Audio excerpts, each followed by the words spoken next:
অসম ৰাজ্যিক কৃষি বিপণন পৰিষদৰ দ্বাৰা অনুমোদিত বজাৰ দৰ এনেধৰণৰ বৰপেটা বজাৰত তিয়হ প্ৰতি কুইণ্টলত ন্যূনতম মূল্য 1400 টকা, প্ৰতি কুইণ্টলত অধিকতম মূল্য 1500 টকা, ৰঙালাও 900 টকা, 1000 টকা, বিলাহী 2000 টকা, 2500 টকা,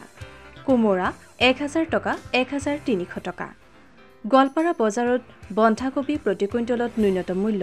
1500 টকা, প্ৰতি কুইণ্টলত অধিকতম মূল্য 2000 টকা, স্কোৱাছ 1200 টকা, 1400 টকা, জলকীয়া 5000 টকা, 6000 টকা, জিকা 1400 টকা, 1700 টকা। শিৱসাগৰ বজাৰত পটল প্ৰতি কুইণ্টলত ন্যূনতম মূল্য 2400 টকা, প্ৰতি কুইণ্টলত অধিকতম মূল্য 2600 টকা, স্কোৱাছ 2000 টকা, 2200 টকা, তিয়হ 1800 টকা, 2000 টকা, বিলাহী 2800 টকা, 2900 টকা। গোলাঘাট বজাৰত ভেন্দি প্ৰতি কুইণ্টলত ন্যূনতম মূল্য 2400 টকা, প্ৰতি কুইণ্টলত অধিকতম মূল্য 2600 টকা, তিতা কেৰেলা 2600 টকা, 2900 টকা, বন্ধাকবি 2300 টকা, 2500 টকা, বিলাহী 2900 টকা, 3000 টকা।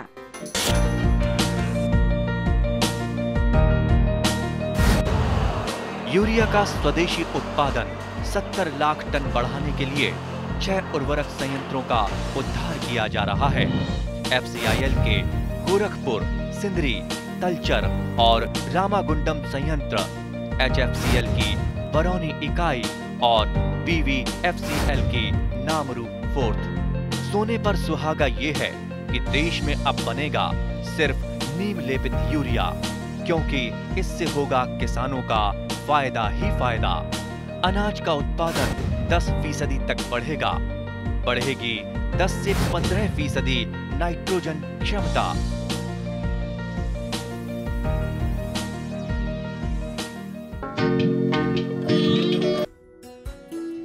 মীন পালন এক লাভজনক ব্যৱসায়। ৰাজ্যখনৰ গ্ৰামাঞ্চলৰ বহুতো নিবনুৱা যুৱক যুৱতী মীন পালনৰ দৰে লাভজনক কৃষি ব্যৱস্থাপনাৰ জৰিয়তে উপকৃত হ'ব পাৰিছে। মীন পালনৰ বাবে আটাইতকৈ প্ৰয়োজনীয় উপাদান দুবিধ হ'ল গুণগত মানদণ্ডৰ মীন পোনা আৰু মাছৰ গুণগত খাদ্য। ইতিমধ্যে মীন পালনৰ লাভালাভ অনুধাৱন কৰি মহিলাসকলেও মীন পালনৰ দৰে লাভজনক কৃষি ব্যৱস্থাপনাত নিজকে আত্মনিয়োগ কৰিছে। মীন পোনা উৎপাদনত অন্যান্য জিলাৰ লগতে কামৰূপ জিলাতো সাফল্য লাভ কৰা হৈছে। মীন পোনা উৎপাদনত সাফল্য লাভৰ খতিয়ান ব্যক্ত কৰি কামৰূপ জিলা মীন উন্নয়ন বিষয়া ডক্টৰ সঞ্জয় শৰ্মাই এনেদৰে কয়। প্ৰধানমন্ত্ৰীৰ মৎস্য সম্পদা যোজনা আমি কামৰূপ জিলাত আমি এই যোজনাৰ অধীনত আমি মাছৰ গুণগত মানদণ্ডৰ মীন পোনা কেনেদৰে উৎপাদন কৰিব লাগে সেই সন্দৰ্ভত আমি বিস্তৃত কাৰ্যসূচী গ্ৰহণ কৰিছিলোঁ আৰু এই কাৰ্যসূচী অনুসৰি আমাৰ 5টাকৈ এনেকুৱা ফিন ফিছ চিড প্ৰডাকশ্যন হেচাৰী বনোৱাৰ কাৰণে আমাৰ পৰিকল্পনা আছিল আৰু আজি এইটোত চতুৰ্থটো এনেকুৱা ধৰণৰ হেচাৰী আমি উন্মোচন কৰিবলৈ গৈছোঁ আৰু এই সন্দৰ্ভত আমি এইটো কথাই জনাওঁ যে আমাৰ কামৰূপ জিলাত বৰ্তমানলৈকে প্ৰায় 30,000 মানে লোকে প্ৰত্যক্ষভাৱে মীন পালনৰ লগত জড়িত আছে আৰু এই মীন পালকসকলৰ প্ৰধান সমস্যা এইটোৱে আছিল যে তেওঁলোকে সময়ত গুণগত মানদণ্ডৰ পোনাটো নাপায় আৰু তেওঁলোকে যিটো গুণগত মানদণ্ডৰ পোনা এইটো এঠাইৰ পৰা আনঠাইলৈ এইটো পৰিবহণ কৰিব লগাৰ ক্ষেত্ৰত তেওঁলোকে যথেষ্ট অসুবিধাৰ সন্মুখীন হয় আৰু এই সমস্যাৰ আজি আমি কেনেদৰে সমাধান কৰিব পাৰোঁ এই সন্দৰ্ভত আমাৰ জিলা মীন বিভাগে প্ৰধানমন্ত্ৰী মৎস্য সম্পদা যোজনাৰ অধীনত আমি যি 5টাকৈ হেচাৰী বনোৱাৰ পৰিকল্পনা আছিল ইয়াৰ জৰিয়তে আমি এইটোৱে প্ৰতীয়মান হৈছোঁ যে আমাৰ গুণগত মানদণ্ডৰ পোনাৰ অবিহনে আমাৰ জিলাখনত মাছ উৎপাদনৰ জৰিয়তে কৃষকসকল উপকৃত নহ'ব আৰু সেই পৰিকল্পনাৰ অধীনত আমি আমাৰ হেচাৰী যিজন আমাৰ হিতাধিকাৰী আছে এই হিতাধিকাৰী বাইদেউক মই এটাই অনুৰোধ কৰিছোঁ যাতে পোনা উৎপাদন কৰাতে ক্ষান্ত নাথাকি এই পোনাখিনি বিক্ৰী কৰাৰ উপৰিও যাতে তেওঁলোকে এটা মীন পোনা ভঁৰাল এটা যাতে তেওঁলোকে গঠন কৰে যিটো সিড বেংক বুলি কোৱা হয় নতুন কনসেপ্ট এই সিড বেংকত তেওঁলোকে যেতিয়াই এজন মীন পালকে বিচাৰিব যে মোক আজি 5000 মীন পোনা লাগে উন্নত মীন পোনা লাগে আৰু ৰৌ লাগে বা বাহু লাগে মিৰিকা লাগে যেনেকুৱা যি লাগে সেই পোনাখিনি যাতে ইয়াত উপলব্ধ হয় আৰু আমি অত্যন্ত আশাবাদী ইয়াৰ জৰিয়তে আমাৰ জিলাখন মাছ উৎপাদনত চহকী হ'ব। মীন পোনাৰ লগতে মাছৰ সুষম খাদ্য মীন পালকসকলৰ বাবে অন্যতম উপাদান। স্থানীয়ভাৱে উপলব্ধ বিভিন্ন খাদ্য সামগ্ৰীৰ দ্বাৰা প্ৰস্তুত কৰা মাছৰ খাদ্যৰ চাহিদা অত্যধিক। এই স্থানীয়ভাৱে উপলব্ধ খাদ্য প্ৰস্তুতিৰ বিশেষ খাদ্য মিল স্থাপন কৰা হৈছে কামৰূপ জিলাৰ হাজো উন্নয়ন খণ্ডত। এই খাদ্য সামগ্ৰী প্ৰস্তুতিৰ অৱলোকন ব্যাখ্যা কৰি হাজোৰ সমীপৰ বঙালপাৰাৰ মীন উদ্যোগী লুৎফুৰ ৰহমানে এনেদৰে কয়। আপুনি মাছৰ খাদ্য মিল কৰি উপকৃত হ'ব পাৰিম বুলি ভাবিছেনে? এইটো মই আগৰ পৰা কল্পনা কৰিছোঁ যে আমি এইটো লাভৱান হ'ম। লাভান্বিত হ'ব। তাৰ কাৰণে ধৰক আপুনি এই সামগ্ৰীখিনি ক'ত ক'ত পাব? তাৰমানে যিহেতু মই আগতে ক'লোঁ যে লাভৱান হ'ম, তাৰমানে আমাৰ অঞ্চলত মাকৰ খেতিটো বেছি, আমাৰ অঞ্চলত ধানৰ খেতিটো বেছি, আমাৰ অঞ্চলত সৰিয়হৰ খেতিটো বেছি, যাৰ বিনিময়ত আমি কম আমাৰ যিবিলাক ফিচাৰী ডিপাৰ্টমেণ্টৰ বা আমাৰ ছাৰসকলৰ লগত আলোচনা কৰিছোঁ, যিহেতু আমাৰ অঞ্চলত ফিচাৰীও বেছি, আমাৰ হাজো মুষ্টি ফিচাৰী বেছি, আমি কম দামতে দিম বুলি ভাবিছোঁ। আমি বাহিৰা আমাৰ নালাগে, আমাৰ ইয়াতে কম দামতে পাব। তাৰমানে যিখিনি খানা মাছৰ খাদ্য কম দামতে দিব পাৰিম। হয়, এনে ধৰক আপোনাৰ এই যিটো মাছৰ খাদ্য মিল স্থাপন কৰিছে, এইটো ক'ৰ পৰা কি আঁচনিৰ জৰিয়তে পাইছে আৰু কি নাম দিছে বাৰু? এইটো আমি প্ৰধানমন্ত্ৰী মৎস্য যোজনা আঁচনি, আমি এইটো ব্যক্তিগত নাম দিছোঁ Kamrup feed mill. Kamrup feed mill নাম দিছে। হয়, গতিকে এনে ধৰক এই অঞ্চলত কিমানমান পুখুৰী আছে বুলি আপুনি ভাবে? এই অঞ্চলত আমাৰ অঞ্চলত 500ৰ ওপৰত আছে। 500ৰ ওপৰত আছে। গতিকে তেওঁলোকে যদি খাদ্য লাগে তেতিয়াহ'লে আপোনাৰ পৰা ল'ব পাৰিব আৰু? নিশ্চয় পাৰিব। আৰু তাৰ কাৰণে আপুনি আগতীয়াকৈ এই খাদ্য সামগ্ৰীবিলাক মজুত কৰি থয় নেকি? আগতে ৰাখি থোৱা আছে। হয়, ধৰক কিমানমান আপোনালোকে সামগ্ৰী ৰাখিছে বাৰু আৰু কি কি সামগ্ৰী ৰাখিছে? এতিয়া বৰ্তমান মোৰ সৰিয়হ আছে, মেজ আছে, মাকৈ, আৰু আমাৰ ধানৰ এইটো ষ্টক কৰা আছে, আৰু মিলটো নিজা মিল আছে, তেলটো আমাৰ ইয়াত উৎপাদন হয়। গতিকে আপুনি কম দামতে খাদ্যটো দিব পাৰিম বুলি ভাবিছে আৰু? আমাৰ কেয়াৰিং খৰচটো কম হ'ব, যিহেতু আমি গাঁৱলীয়া ঠাই। হয়, গতিকে আপুনি আমাৰ মেইন বিভাগক কিবা ক'ব খোজে নেকি এই ক্ষেত্ৰত? আমি মেইন বিভাগক মই ভাবিছোঁ, আমি শতবাৰ আশীৰ্বাদ দিছোঁ, ধন্যবাদ দিছোঁ যে আমাক যিখিনি মেইন বিভাগৰ পৰা আমাক অনুদান কৰিছে বা আমাক যিটো দেখাইছে, পথ এটা দেখাইছে, তাৰ বাবে মই ধন্যবাদ দেখাইছোঁ। বেছিকৈ মই ধন্যবাদ দিছোঁ আমাৰ ৰঞ্জিত ছাৰক, এওঁ প্ৰথমতে মোক দেখাইছে, যাৰ বিনিময়ত মই আজি এইখিনি কৰিব পাৰিছোঁ। স্থানীয়ভাৱে উপলব্ধ খাদ্য সামগ্ৰীৰে প্ৰতিদিনে 2 টনৰ পৰা 3 টন পৰ্যন্ত মাছৰ খাদ্য প্ৰস্তুত কৰিব পৰা কামৰূপ খাদ্য মিলৰ কাৰ্যদক্ষতা সন্দৰ্ভত কামৰূপ জিলাৰ মীন অভিযন্তা প্ৰদীপ কলিতাই এনেদৰে কয়। আমাৰ এইটো যিটো মিনি ফিছ ফিড মিল, আমাৰ as per estimate 2 metric ton per 8 hours capacity. তাৰমানে প্ৰতিদিনে 8 ঘণ্টাত তাৰমানে 2 টন যদি চলায় তেনেহ'লে 2 মেট্ৰিক টন খাদ্য উৎপাদন কৰিব পাৰিব। আৰু আমি দেখিছোঁ যে খাদ্য উৎপাদনৰ কাষতে এটা ইনগ্ৰেডিয়েণ্ট ষ্ট'ৰ এটাও ৰখাৰ ব্যৱস্থা আপোনালোকে কৰিছে। ইয়াৰ জৰিয়তে কেনেদৰে উপকৃত হ'ব পাৰিব বাৰু? আমাৰ যিটো গুদান ৰখা গৈছে ৰ মেটেৰিয়েলছৰ কাৰণে, যদি তেওঁ ছিজনত বস্তুটো যদি কম দামত কিনি থয়, তেতিয়াহ'লে তেওঁ যেতিয়া বিক্ৰী কৰিব বা বস্তুটো বনাব, তেতিয়া অলপ কম দামত ফিড মিলটো মানে ফিডটো দিব পাৰিব মানুহক। সেইকাৰণে আমি এই প্ৰভিজনটো ৰাখি দিছোঁ এষ্টিমেটত। আৰু এনেই খাদ্য মিলৰ ক্ষেত্ৰত এনেকুৱা প্ৰভিজন লাগে বুলি আপুনি ভাবে নেকি বাৰু? নিশ্চয় লাগে, নিশ্চয় লাগে। তেতিয়াহ'লে তেওঁলোকে এইটো সুবিধা হ'ব বস্তুখিনি ষ্টক কৰি ৰখাৰ কাৰণে, ধুনীয়াকৈ থৈ দিব পাৰিব আৰু সেইখিনিয়ে আকৌ পিছত ব্যৱহাৰ কৰিব পাৰিব। হয়, গতিকে এনেই ধৰক এটা খাদ্য মিল যদি কোনোবাই স্থাপন কৰিব বিচাৰে, তেনেহ'লে এনে কি কি বস্তু আপোনালোকে প্ৰথমতে কি কি বস্তু লক্ষ্য কৰে? তাৰমানে সেই হিতাধিকাৰীজনৰ কি কি বস্তু থাকিব লাগে? বিশেষকৈতো তেওঁৰ আমাৰ যিটো মাটিৰ যিটো ডকুমেণ্ট, সেইটোতো প্ৰথম কথা লাগিবই। তাৰপিছত তেওঁ ফাইনেন্সিয়েলি অলপ চাউণ্ড হ'ব লাগিব, যিহেতু আমাৰ পাৰ্চেণ্টেজ হিচাপত আছে 60 বা 40 বা 40-60 ছাবচিডিটো।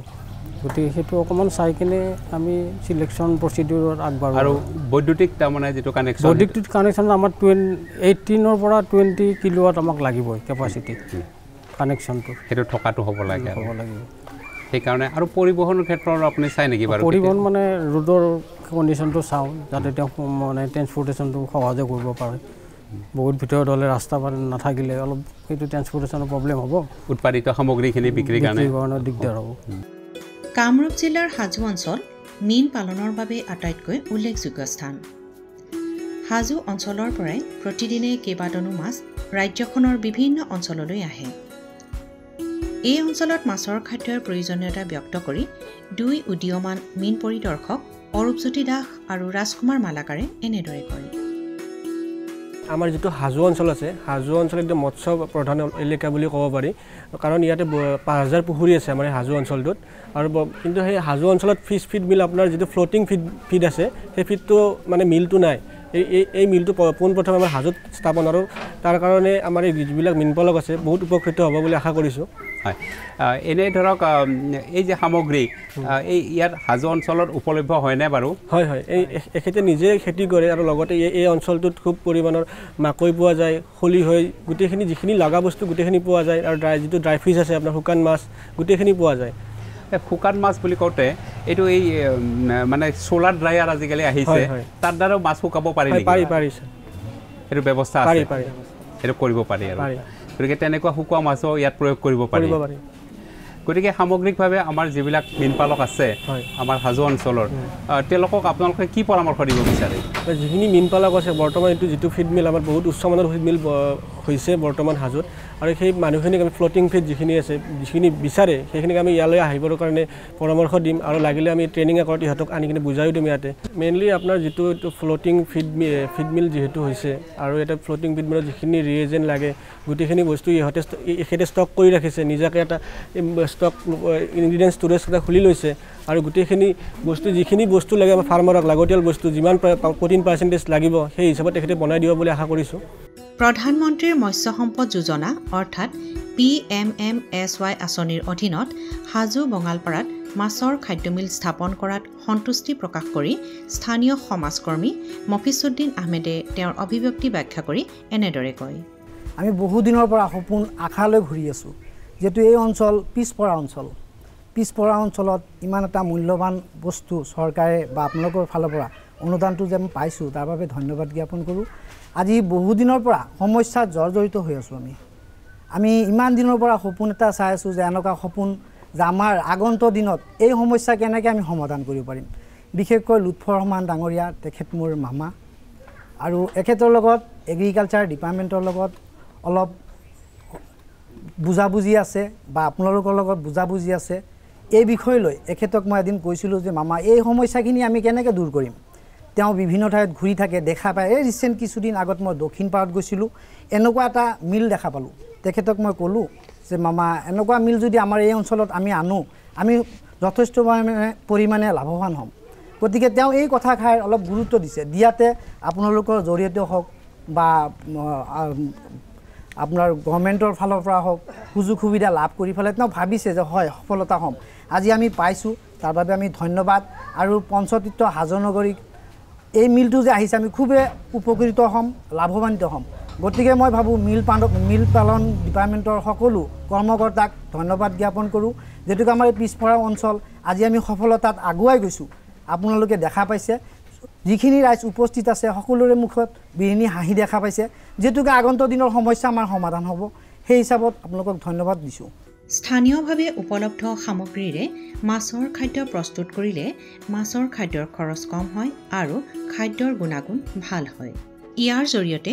উৎপাদনকাৰীৰ লগতে মীনপালকসকলো উপকৃত হ'ব পাৰে কামৰূপ জিলা মীন বিভাগৰ উদ্যোগত হাজোত স্থাপিত হোৱা এই মীন খাদ্য প্ৰস্তুতিৰ মিলৰ দ্বাৰা কেনেদৰে স্থানীয় লোকসকল উপকৃত হ'ব পাৰিব সেই সন্দৰ্ভত কামৰূপ জিলা মীন উন্নয়ন বিষয়া ডক্টৰ সঞ্জয় শৰ্মাই এনেদৰে কয় কামৰূপ জিলাখন মাছ উৎপাদনৰ ক্ষেত্ৰত যথেষ্ট আগবঢ়া আৰু আমি ইতিমধ্যে ৰাজ্যখনৰ ভিতৰত মাছ উৎপাদনত তৃতীয় স্থানত আছোঁ কিন্তু গুণগত মানদণ্ডৰ মীন পোনাৰ অভাৱ আৰু গুণগত মানদণ্ডৰ মাছৰ খাদ্যৰ অভাৱ এই দুটা আমাৰ মীনপালকসকলে আৰম্ভণিৰ পৰাই এই দুটা সমস্যাত ভুগি আছে আৰু সেইকাৰণে জিলা মীন বিভাগে প্ৰাইম মিনিষ্টাৰ মৎস্য সম্পদা যোজনা অৰ্থাৎ PMMSY আঁচনিৰ অধীনত মাছৰ খাদ্য মিল প্ৰতিষ্ঠা কৰা আৰু মাছ পোনা উৎপাদন কৰাৰ কাৰণে হেটচাৰী বনোৱা এই দুটা কামৰ কাৰণে কেইবাটাও অভিলাষী আঁচনি গ্ৰহণ কৰিছিল আৰু আমি আজি অত্যন্ত আশাবাদী যে আমাৰ হাজো অঞ্চলত আজি কামৰূপ ফিছ ফিড মিল নামৰ এটা অত্যাধুনিক ফিছ ফিড মিল আজি স্থাপন কৰা হৈছে ইয়াৰ আজি শুভাৰম্ভ কৰা হৈছে আৰু ইয়াৰ জৰিয়তে প্ৰতি 8 ঘণ্টাত আমি 2 টনলৈকে মাছৰ সুষম খাদ্য উৎপাদন কৰাৰ কাৰণে ইয়াত ব্যৱস্থা ৰখা হৈছে আৰু আটাইতকৈ ভাল লগা খবৰ যে এই অঞ্চলটো হাজোৰ এই বঙালমৰা এই অঞ্চলটোত ইয়াত কৃষকসকলে বিশেষকৈ মাছৰ খাদ্য উৎপাদন কৰা যিবিলাক সামগ্ৰীৰ প্ৰয়োজন হয় বিশেষকৈ মাকৈ সৰিয়হৰ খলি হৈ মাছৰ শুকান মাছৰ গুৰি আৰু খলি হৈ এইবিলাক তেওঁলোকে খেতি কৰে আৰু এই গোটেই সামগ্ৰীখিনি ইয়াত সহজতে উপলব্ধ হয় গতিকে তেওঁলোকে এই সামগ্ৰীখিনি ইয়াত ৰখাৰ কাৰণে এটা ফিড ইনগ্ৰেডিয়েণ্ট হল এটাও তেওঁলোকে স্থাপন কৰিছে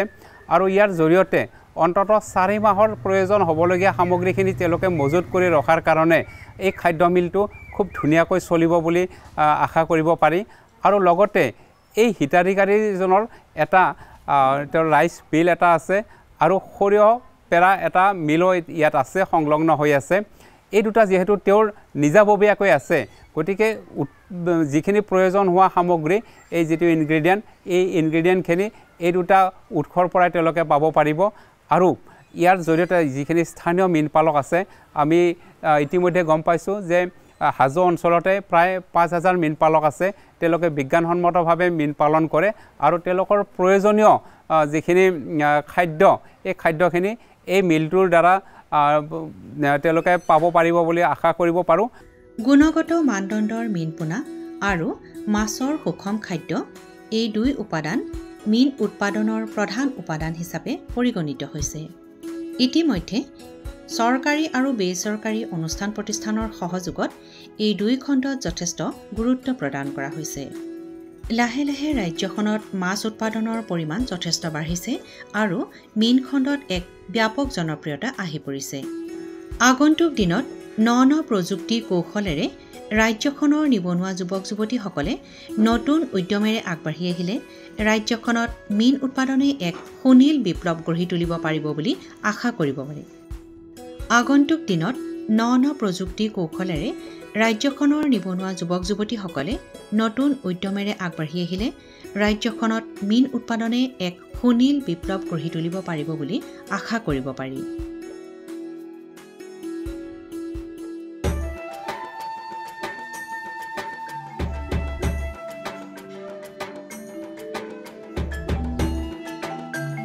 এইখন অসমৰ লক্ষীপুৰ গোৱালপাৰা অঞ্চলৰ বাইদা গাঁও এই গাঁৱৰ নিৰীহ ৰাভাক এতিয়া প্ৰগতিশীল কৃষক হিচাপে সকলো গাঁওবাসীয়ে সন্মান কৰিছে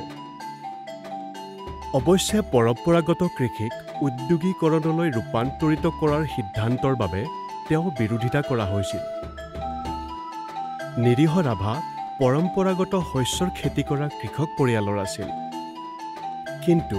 যেতিয়া তেওঁ অইল পাম্পৰ খেতিৰ সুবিধা বিষয়ে গম পালে তেতিয়া তেওঁ ইয়াক গ্ৰহণ কৰাৰ সিদ্ধান্ত ল'লে চৰকাৰৰ পৰা আৰ্থিক আৰু কাৰিকৰী সাহায্য লাভ কৰি national mission on edible oils oil পামৰ অধীনত নিৰীহ ৰাভাই অইল পামৰ পুলি ৰোপণ কৰিবলৈ আৰম্ভ কৰিলে প্ৰায় 4 বছৰৰ পাছত তেওঁৰ অইল পামখিনি ফলমূলেৰে ভৰপূৰ হৈ পৰিল এই ফলবিলাকৰ বিক্ৰীয়ে তেওঁৰ মুখত সুখৰ জোৱাৰ কঢ়িয়াই অনাৰ বিপৰীতে তেওঁৰ সিদ্ধান্তৰ বিৰোধিতা কৰা সকলো আচৰিত হৈ গ'ল অইল পাম খেতি কৃষকসকলৰ বাবে অতি উপকাৰী অইল পামৰ ডাঙৰ হোৱা গছবোৰে প্ৰতি হেক্টৰত 20ৰ পৰা 25 টন ফল উৎপাদন কৰে আৰু প্ৰায় 30 বছৰ ধৰি ফল দি থাকে অইল পাম ফলৰ পৰা আন সকলো প্ৰকাৰৰ তেলৰ গুটিতকৈ 10 গুণ বেছি তেল পোৱা যায় ইয়াৰ দ্বাৰা কৃষকসকলে আন শস্যতকৈ 10 গুণ বেছি উপাৰ্জন কৰিব পাৰে মই তৈল সিজুৰ খেতি কৰাৰ কাৰণে আমাৰ গাঁৱলৈ বিভাগীয় ফালৰ পৰা আহিছিল আৰু তেওঁলোকে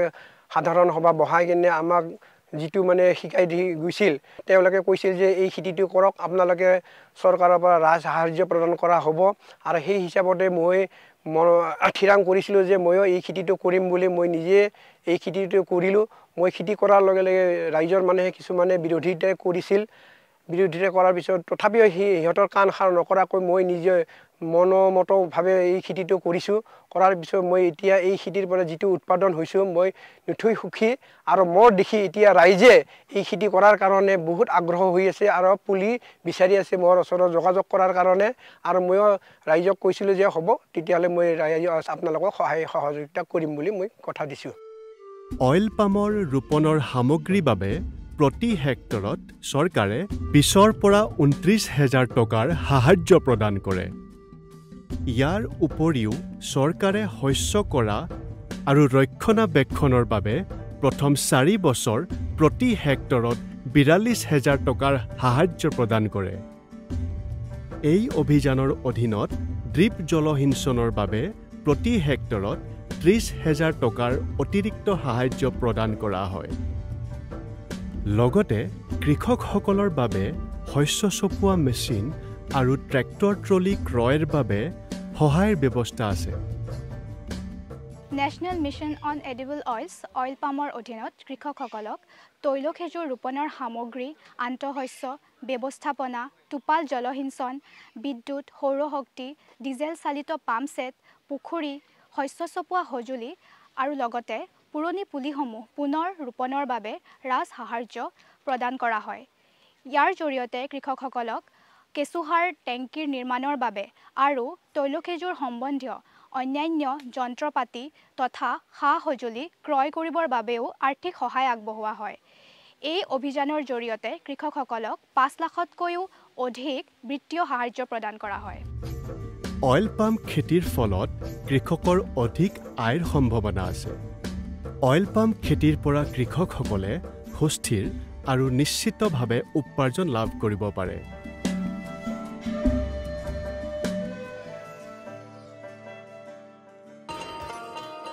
किसान भाइयों गांठ बांध लो बहुत है काम की समृद्धि के पैगाम की मिट्टी के मिजाज को समझो मिट्टी के हर राज को समझो मिट्टी की तुम जांच कराओ मुफ्त सॉइल हेल्थ कार्ड ले जाओ कभी मुनासिब बीज लगाओ सही किस्म की खाद ले आओ जितनी जरूरी उतनी डालो सही मात्रा खुद पहचानो इसको अपना मंत्र बना लो मिट्टी की सेहत तो जानो बात बहुत है काम की कम लागत अधिक वरदान की किसान भाइयों गांठ बांध लो आज ही मिट्टी की जांच कराएं राज्य सरकार के कृषि अधिकारी से संपर्क करें और मुफ्त में सॉइल हेल्थ कार्ड पाएं कृषि और किसान कल्याण मंत्रालय द्वारा किसान हित में